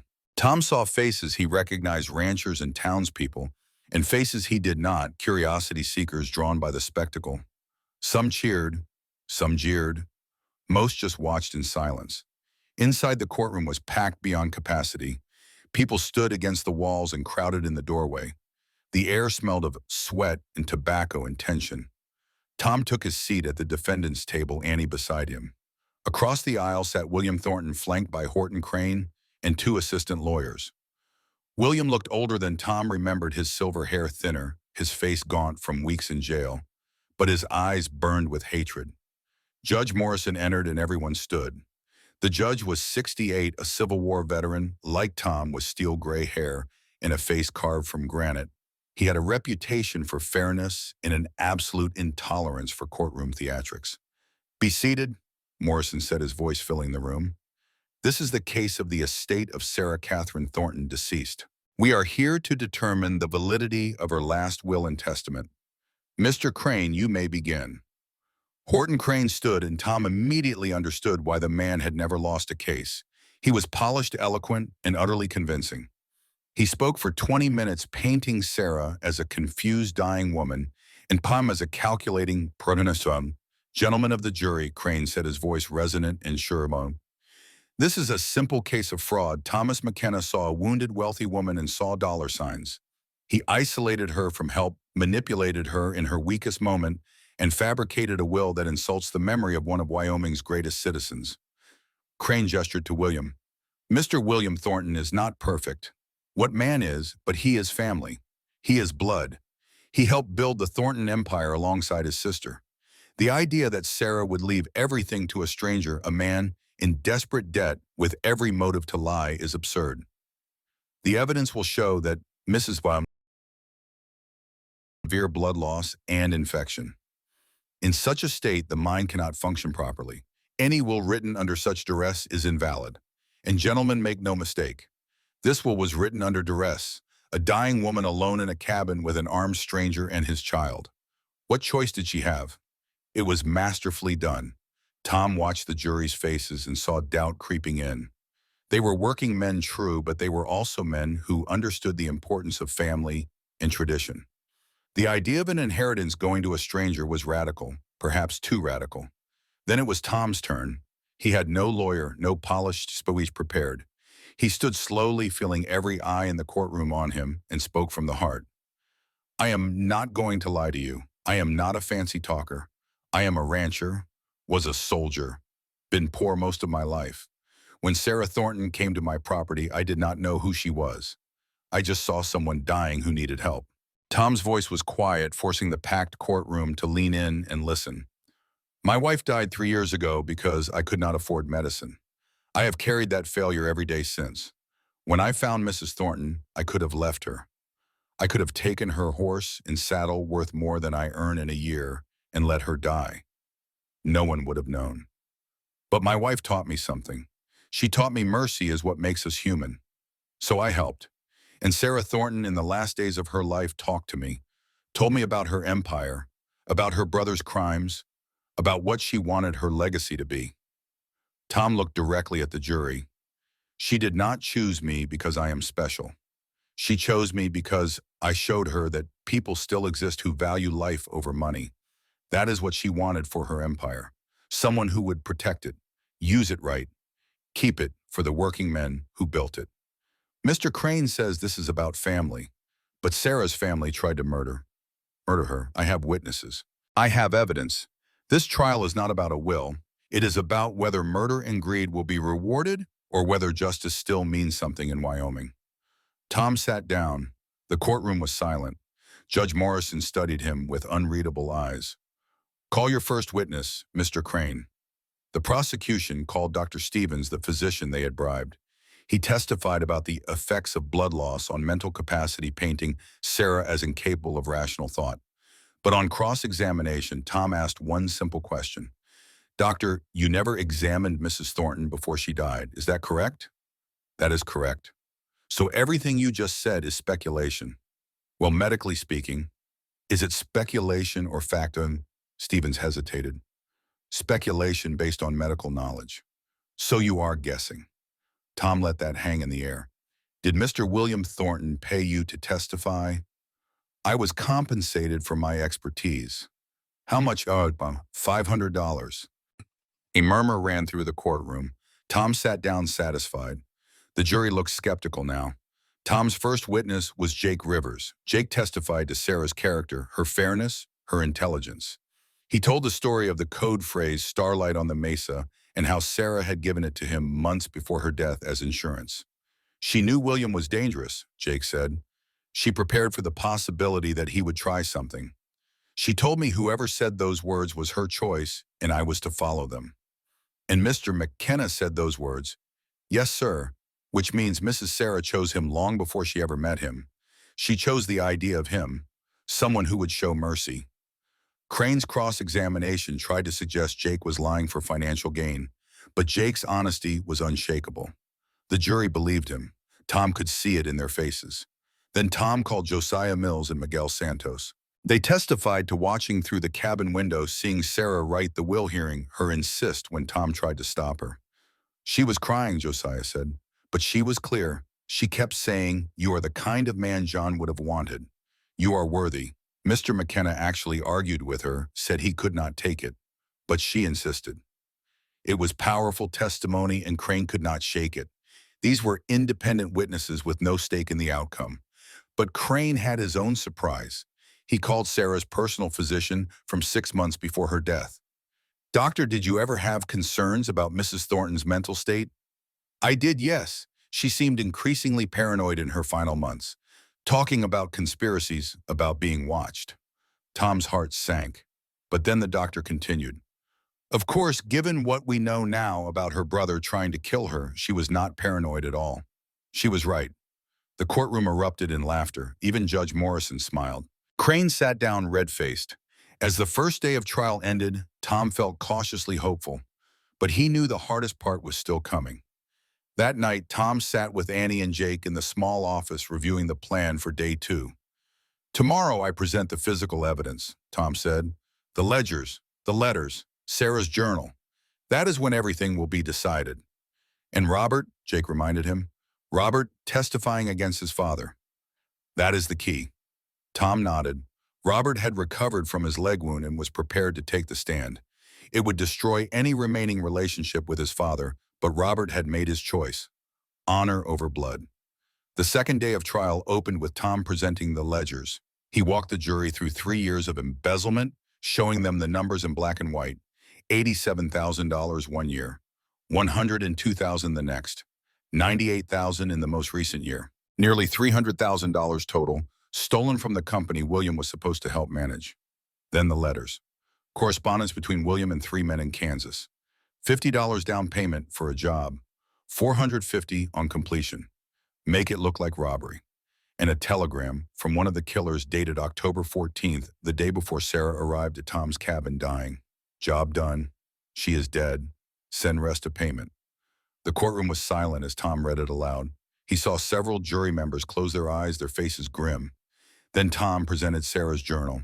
He opened it to the final entries and began to read. "March 1887, William confronted me about the embezzlement. He knows I know. I fear what he might do, but I cannot let him destroy what John and I built. September 1887, I must change my will. William cannot inherit. He would sell everything to the railroads, fire the loyal men, exploit the land for profit. I need to find someone worthy, but who can I trust?" October 15th, 1887. Tom's voice broke slightly. "If I die unexpectedly, know William is responsible. I am leaving everything to whoever shows mercy when I have nothing left. Today, Thomas McKenna risked his daughter's safety to save me. He is the man I have been looking for. He is worthy of this legacy. John would have loved him." The courtroom was utterly silent. Tom saw several women crying. Even some of the men looked moved. Then Tom called his final witness, Robert Thornton. William stood up, his face purple with rage. "No, I forbid it."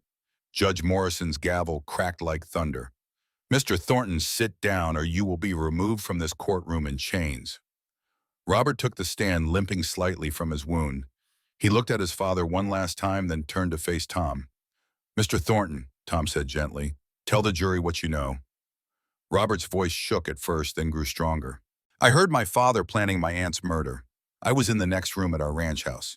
He met with 3 men, gave them money, told them where Aunt Sarah would be riding and when, told them to make it look like a robbery. Why did you not stop him?" "Because I was a coward." Tears ran down Robert's face. "I was in debt, gambling debts. My father said if Aunt Sarah died, we would inherit everything and he would pay my debts. I knew it was wrong, but I was weak. I am ashamed of that weakness every day." "What changed?" "Mr. McKenna showed me what honor looks like. He risked everything for someone he barely knew. He stood up to my father when I could not, and he gave me a chance to do the right thing even after I had been part of trying to hurt him." Crane stood for cross-examination, his face hard. "Mr. Thornton, you are deeply in debt, are you not?" "I was. I have since sold everything I own to pay those debts." "And has Mr. McKenna promised you anything in exchange for this testimony?" "No, sir, the opposite.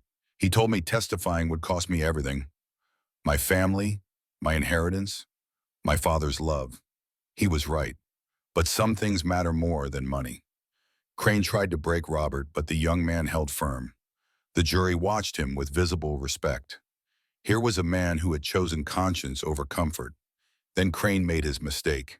He pushed too hard. You expect us to believe you are willing to betray your own father out of pure nobility. I am not betraying him, Robert said quietly. I am telling the truth. There is a difference. Tom stood. I have one more witness. A witness Mr. Crane did not expect. He called Annie McKenna to the stand. The courtroom held its breath as the 8-year-old girl walked to the witness chair. She looked tiny sitting there, her feet barely touching the floor, but her eyes were steady. Annie, Tom said gently, what happened the day Mrs. Thornton came to our home? In a clear, strong voice, Annie told the story. How they found Sarah dying. How Tom had helped her despite the danger. How Sarah had talked and talked, telling them about her life and her fears. Was Mrs. Thornton confused? Tom asked. No, sir. She was very clear. She told me about her husband, John, and how much she missed him. She told me about the ranches and the cowboys. She knew everything. What did she say about the will? She said Pa was a good man. She said good men are rare. She said she wanted her empire to go to someone who would protect it, not destroy it. Annie looked directly at William Thornton. She was scared of her brother. She said he was rotten inside. Crane objected, but the damage was done. Coming from a child, the words carried brutal honesty. Then Crane made his second mistake. He tried to intimidate Annie during cross-examination. Annie, did your father tell you what to say today? My pa said to tell the truth. That is what I am doing. You are sure you did not make this up for money? Annie's eyes flashed. My mama said lying is a sin. I do not lie. But you would inherit this empire too, would you not? If your father wins, Annie looked at him with the devastating directness only children possess. I do not want an empire. I just want my pa to be safe. You people keep trying to hurt him, and all he did was help someone who needed it. The courtroom erupted in applause. Judge Morrison did not even try to stop it. Crane sat down thoroughly beaten. Then came the moment Tom had both dreaded and anticipated, his final piece of evidence. He presented the telegram sent by William's hired killer, but he also presented something else, the bullet that had been removed from Sarah's shoulder. This bullet, Tom said, is a custom make, a rifling pattern used by only one gunsmith in Kansas, the same gunsmith who made weapons for the 3 men William Thornton hired. He showed the telegram from William to the gunsmith ordering 3 rifles with this specific pattern, dated 2 months before Sarah's death. It was incontrovertible proof. William had planned the murder months in advance. William Thornton exploded. He stood knocking over his chair. That is a lie, all of it. You people do not understand. Sarah was destroying everything. She gave away profits to cowboys. She refused to modernize. She was holding us back. Mr. Thornton, Judge Morrison warned. She deserved it, William shouted. She deserved to die. She was weak, just like our father said. Women cannot run empires. They give them away to nobodies, to trash like McKenna. Bailiff, Morrison roared, but William was beyond reason now. He lunged toward Tom and chaos erupted. The bailiff grabbed him. Cowboys jumped to defend Tom. Annie screamed. Jake pulled her behind him protectively. In the melee, William kept shouting, I built that empire, I deserve it. Not some poor nobody. Not some stranger, it is mine. Mine. Judge Morrison's gavel cracked again and again until order was restored. William was wrestled into his seat, breathing hard, his face red and twisted. Mr. William Thornton, Morrison said, his voice cold as winter. You have just confessed to conspiracy to commit murder in open court.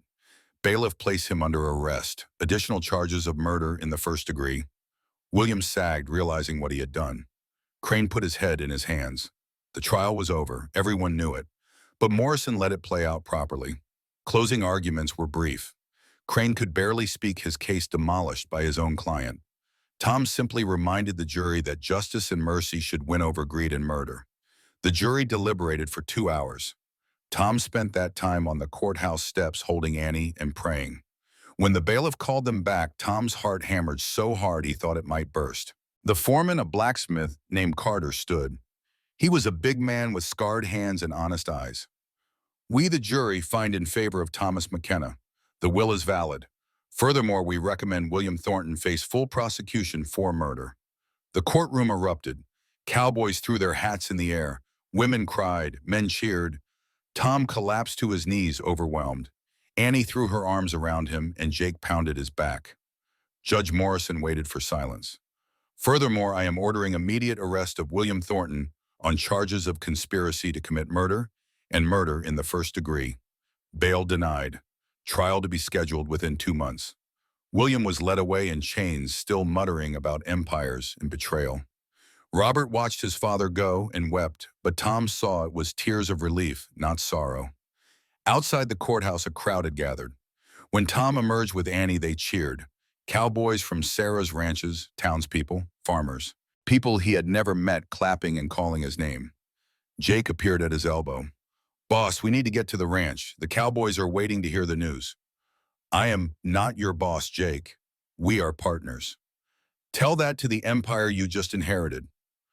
They rode to the Thornton Main Ranch, and Tom saw it with new eyes.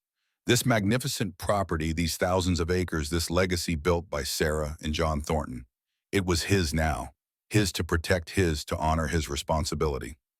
The cowboys gathered in the main yard, nearly 50 men from all 7 ranches. When Tom arrived, they stood silent, waiting. Tom climbed onto a fence rail so everyone could see him. "Mrs. Sarah Thornton's will has been upheld. William is going to prison. The empire is secure." Cheers erupted, but Tom held up his hand for silence. "But this is not my empire.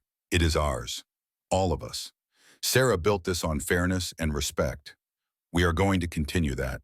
Starting today, wages increase by 20%.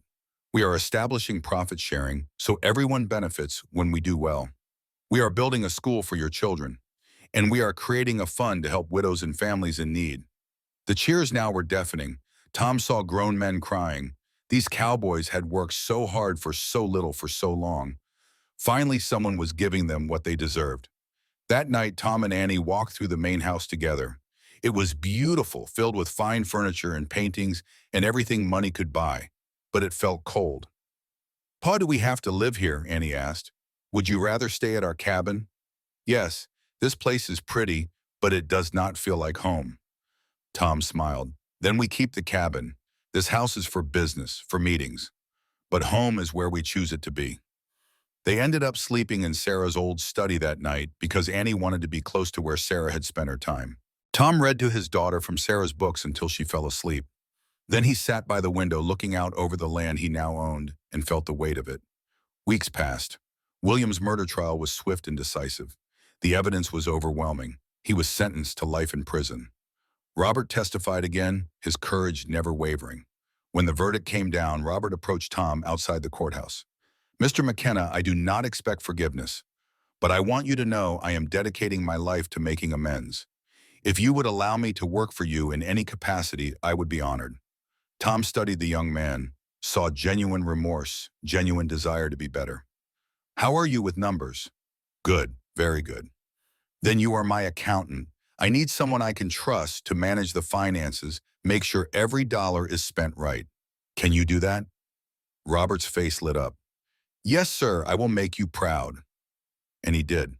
Over the next months, Robert proved invaluable, managing the empire's complex finances with skill and absolute honesty. Tom threw himself into his new role, learning everything about ranching at scale. Jake taught him the business, introduced him to every foreman and cowboy. Tom visited all 7 ranches, shook every hand, learned every name. He instituted the reforms he had promised, and productivity soared. But more than that, morale soared. The cowboys worked harder because they were respected.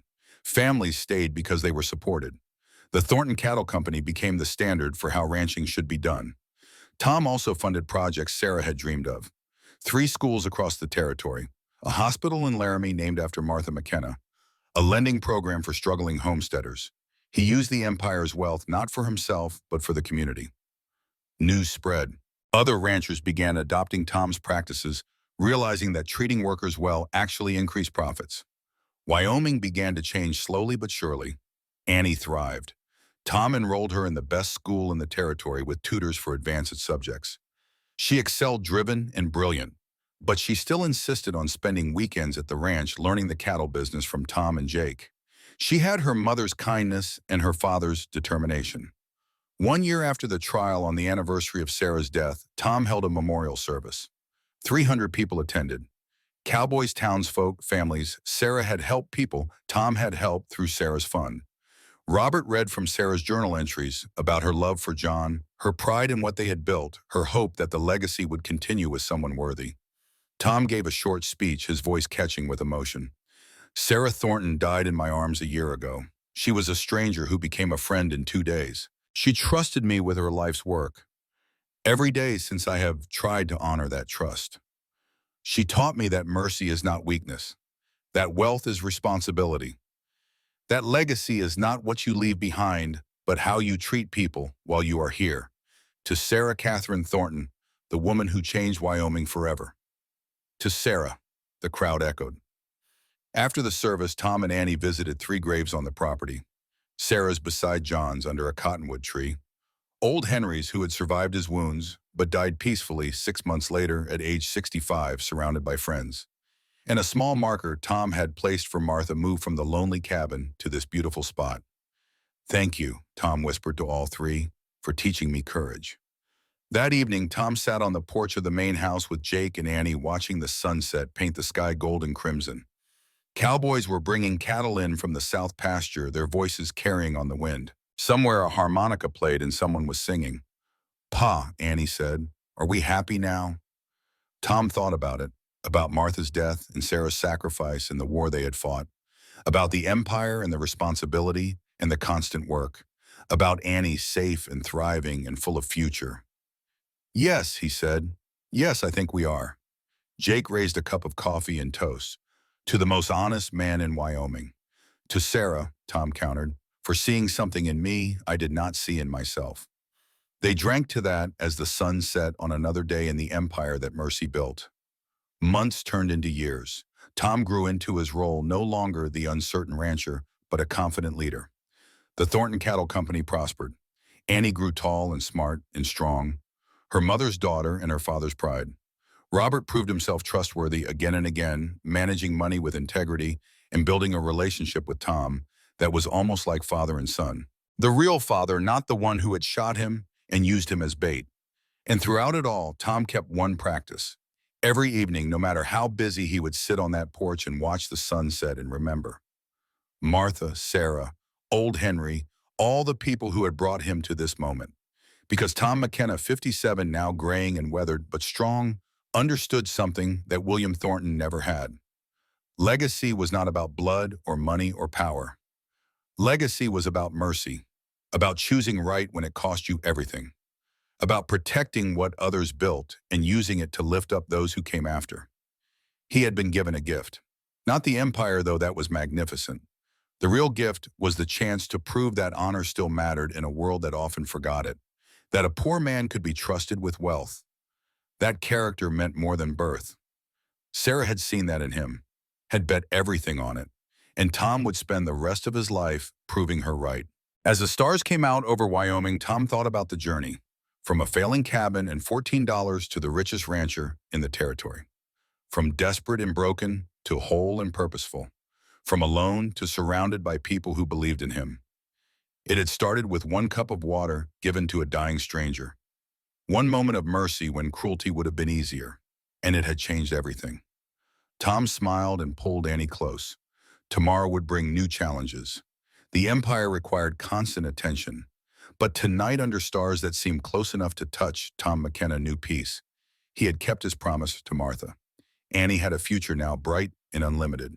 He had kept his promise to Sarah. Her legacy was protected and thriving, and he had kept his promise to himself. He had done what was right, no matter the cost. That was enough. That was everything.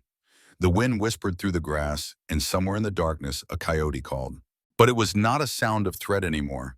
It was just the voice of the frontier, wild and free and full of possibility. And Tom McKenna, the man who inherited an empire with mercy, sat content in the life he had earned, not through greed or guile or violence, but through the simple act of helping someone who needed it, through choosing honor when dishonor would have been easier, through proving that Sarah Catherine Thornton had been right all along. Good men still existed, and they could still change the world.